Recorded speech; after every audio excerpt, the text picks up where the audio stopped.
Hello everyone, welcome to Psychoscience. मैं Deepali Nagvanshi. Scientific research किसे कहते हैं, इसके कितने टाइप्स होते हैं, ये हमने एक वीडियो में जाना था। तो आज हम रिसर्च के टाइप के बारे में बात करेंगे। रिसर्च की तो कई टाइप में, बट यहाँ हम मेनली 3 टाइप के बारे में बात करेंगे। पहला एक्सपेरिमेंटल रिसर्च, दूसरा नॉन एक्सपेरिमेंटल रिसर्च एंड तीसरा है क्वासी एक्सपेरिमेंटल रिसर्च। तो इस वीडियो में हम एक्सपेरिमेंटल रिसर्च के बारे में पढ़ेंगे।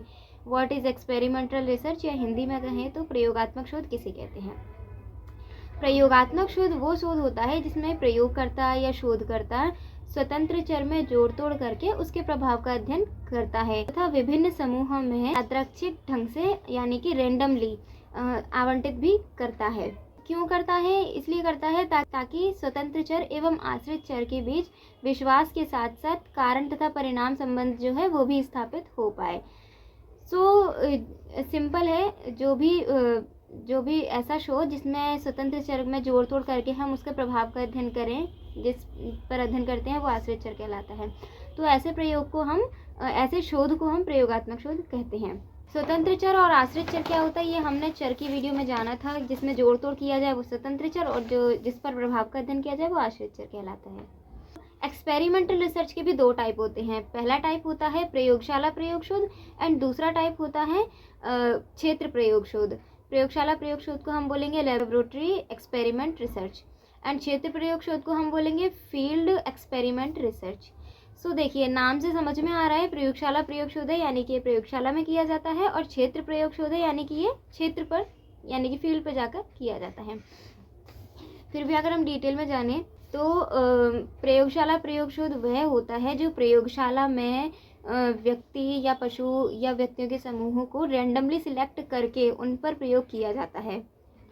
प्रयोगशाला प्रयोग शोध है, उसमें मेन बात यह है कि जो प्रयोग करता है वो एक ऐसी सिचुएशन क्रिएट करता है जिसमें सभी एक्सटर्नस वेरिएबल नियंत्रित हो जाते हैं। चरों को नियंत्रित करने से जो भी वेरिएंस है वो भी अपने आप नियंत्रित हो जाते हैं।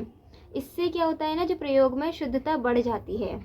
इन शॉर्ट अगर हम बात करें तो प्रयोगशाला प्रयोग शोध में जो प्रयोग करता है वो एक ऐसी सिचुएशन क्रिएट करता है जिसमें कुछ चरों को तो नियंत्रित किया जाता है और कुछ चरों में जोड़ तोड़ किया जाता है। नेक्स्ट है हमारा क्षेत्र प्रयोग शोध। क्षेत्र प्रयोग शोध जैसे कि नाम से स्पष्ट है, क्षेत्र प्रयोग शोध एक ऐसी वास्तविक परिस्थिति में किया जाता है। इसमें हम कोई सिचुएशन क्रिएट नहीं करते हैं, ये जैसी सिचुएशन होती है हम उसी सिचुएशन में करते हैं, यानी कि वास्तविक परिस्थिति में। और इसमें स्वतंत्र चरों का जोड़ तोड़ भी वास्तविक परिस्थिति में ही किया जाता है। इसमें जो बहिरंग चर है, जो एक्सटर्नस वेरिएबल है, वो अधिकतम नियंत्रण में रहता है। हम ले लेते हैं कि अगर कोई प्रयोग करता है वो यह अध्ययन करना चाहता है कि जो क्लासरूम में छात्र हैं वो एक दूसरे के प्रति किस तरह से आक्रामक व्यवहार दिखलाते हैं, और ऐसे व्यवहार की फ्रिक्वेंसी किस तरह के बच्चों में अधिकतम होती है, ज़्यादातर दिखती है, बढ़ती है, किस तरह के बच्चों में। प्रयोग है वो क्षेत्र प्रयोग का उदाहरण होगा, क्योंकि देखिए हम क्लासरूम अपने प्रयोगशाला में नहीं बनाएंगे, हम क्लासरूम में जाकर वो प्रयोग कर रहे हैं। तो वहाँ पर जैसी वास्तविक परिस्थिति है उस परिस्थिति में हम अपना प्रयोग करेंगे, है ना। बच्चे अपना जो भी क्लासरूम में जैसे बिहेव कर रहे हैं, बच्चे अपना उस तरीके से बिहेव करेंगे और हम अपना प्रयोग जारी रखेंगे। तो क्षेत्र पर जाकर हो रहा है, वास्तविक परिस्थिति है, हमने कोई परिस्थिति क्रिएट नहीं की है, जैसी है उसी परिस्थिति में, तो उसे हम क्षेत्र प्रयोग कहते हैं।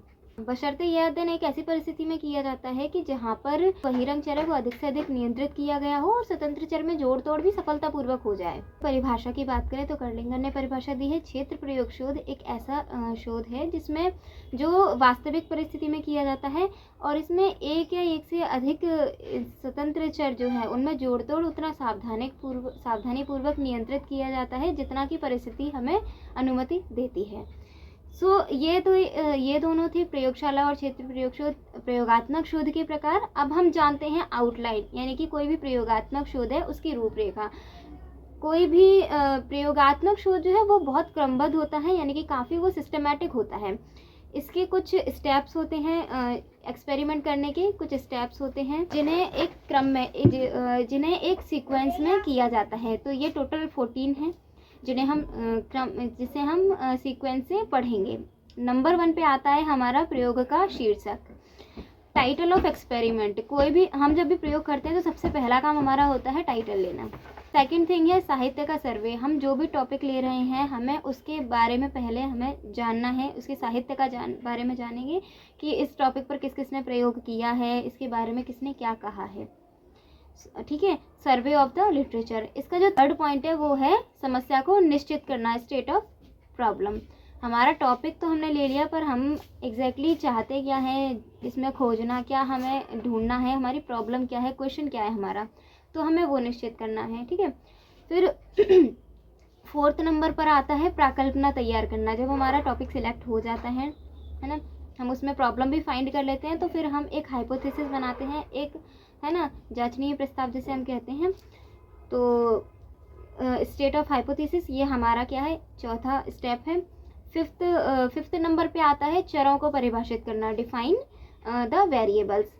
जब हमारी प्राकल्पना भी बन गई, अब उसके बाद हम वेरिएबल्स को डिफाइन करेंगे। देन 6 नंबर पे आता है उपकरण, अपैरेटस। हम क्या उपकरण यूज इसमें करेंगे इस प्रयोग को करने के लिए। 7th है चरों का नियंत्रण, चरों को हमें नियंत्रण करना है 7th स्टेप में, है ना, कंट्रोलिंग द वेरिएबल।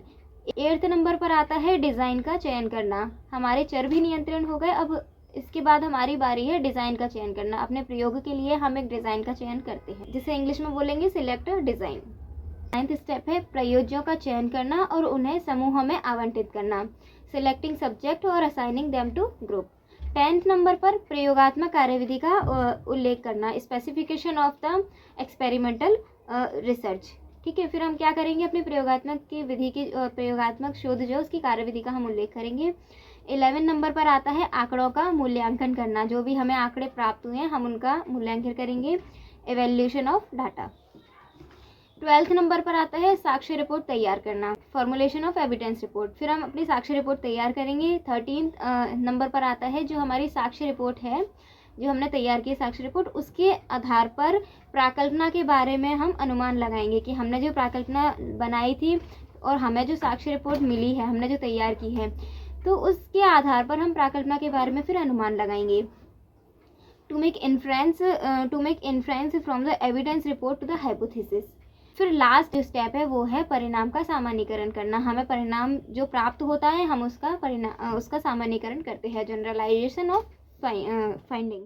सो ये हमारे 14 स्टेप्स थे एक प्रयोगात्मक शोध के, जिनको फॉलो करना हमें ज़रूरी होता है। इनको फॉलो करते हुए हम अपने जो भी शोध है उसको करेंगे कंप्लीट। सो आज की वीडियो में हमने जाना प्रयोगात्मक शोध किसे कहते हैं, इसके कितने प्रकार हैं और इसकी आउटलाइन क्या है, इसकी रूपरेखा क्या है।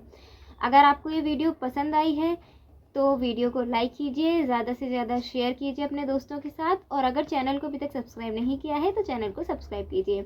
मिलते हैं अगली वीडियो में। नमस्कार।